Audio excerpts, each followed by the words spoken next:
উপকূলত বক্তাই সকলো কৈ গৈছে সকলোৱে বিশেষ আহি কলিতা বস্তিৰ জন্ম কাহিনী কিতাপত কম জানে যেহেতু 594 খ্ৰীষ্টাব্দত পঞ্চম শতিকাৰ আগৰ পৰা গুৱাহাটীৰ নাম আছিল কাকজ্যোতিপুৰ পাছত সভা সেইটো হ'ল স্বাধীন ভাৰতৰ সংবিধান প্ৰণেতাসকলৰ নীতি সেইটো তেখেতসকলে জানে নাই এটা সময়ত কোনোবা বৈষ্ণৱিক শক্তিৰে আহি থিতাপি লৈছিল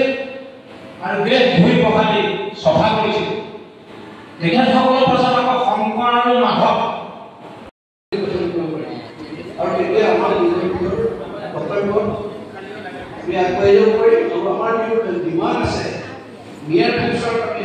আয়ত্ত কৰিব পাৰিম ইয়াকে সকলোৰে সহায় সহযোগিতা আৰু আশীৰ্বাদ কামনা কৰিম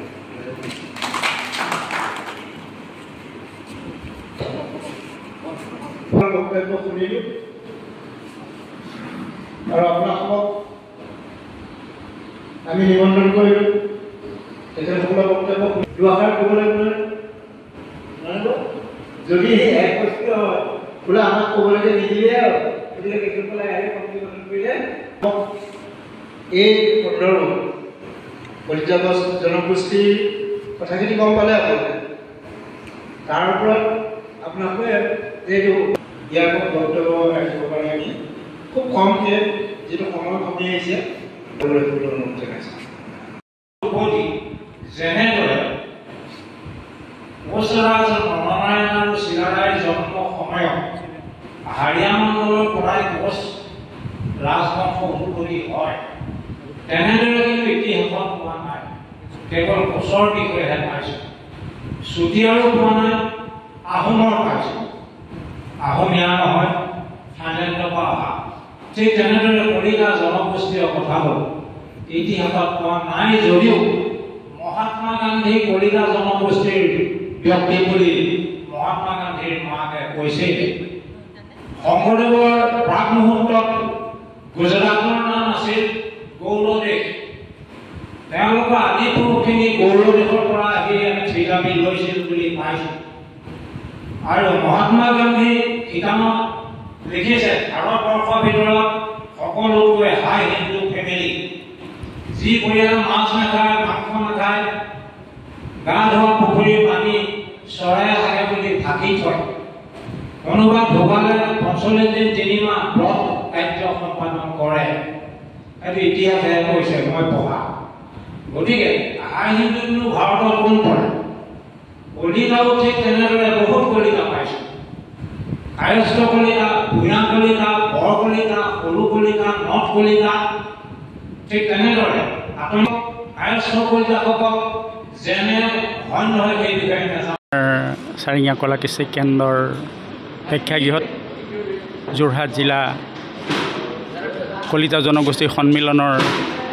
উদ্যোগত সভাপতি সম্পাদকৰ উদ্যোগত এখন শাখা সমিতি গঠন কৰা হ'ল চাৰিঙীয়াবাসী ৰাইজ আজি সঁচাকৈ বৰ সুখী হৈছে যিহেতু আজি আগষ্ট মাহৰ শেষ দিনত আজি আমি এটা নতুন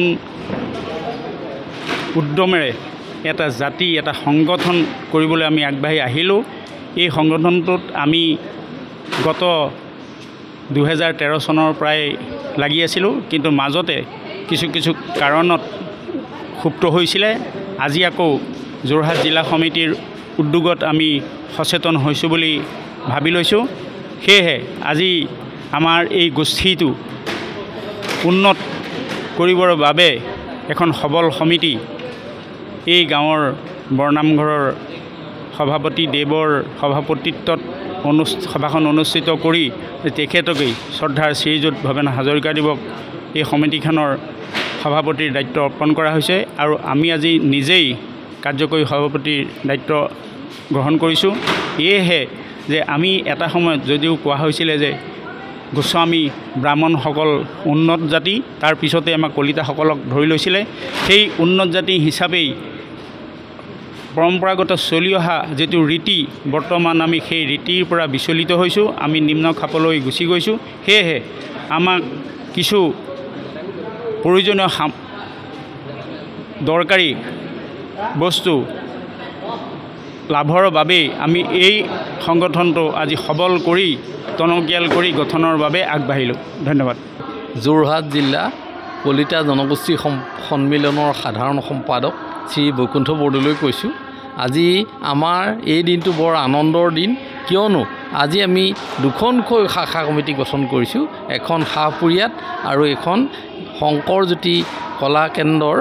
প্ৰেক্ষাগৃহত, এইখন চাৰিঙীয়াত হৈছে। ইয়াতে কি হৈছে, আমাৰ মানুহৰ উৎসাহ দেখি আমি অতিশয় আনন্দিত হৈছোঁ। ইয়াত মানুহৰ উপস্থিতি খুব বেছি। আমাৰ ভাবিছোঁ যে আমাৰ জাতিৰ যিটো সংৰক্ষণৰ কাৰণে যিটো আমি আন্দোলন কৰি আছোঁ, সি নিশ্চয় সফল হ'ব, কিয়নো মানুহবোৰ এতিয়া সকলোৱে বুজি উঠিছে যে তেওঁলোকৰ অধিকাৰৰ কাৰণে তেওঁলোক আগবাঢ়ি আহিবই লাগিব। আমাক যদিও কিবা কিবি সৰু সুৰা বস্তু, উদাহৰণস্বৰূপে ভগদত্তক সেইটো দিছে, সেইটো নামাকৰণ কৰিছে, পিতৃ ৰজাৰ ওপৰতো কৰিছে, কিন্তু সেইবোৰে আমাৰ কাৰণে যথেষ্ট নহয়। দৰকাৰ হ'লে আমি বড়োসকলৰ দৰেই নিজৰ জীৱনকো তুচ্ছ কৰি আগুৱাই আহি ৰণত জঁপিয়াই পৰিব লাগিব। তেতিয়াহে আমি আমাৰ সংৰক্ষণৰ যিটো অধিকাৰ, সেই অধিকাৰটো পাম।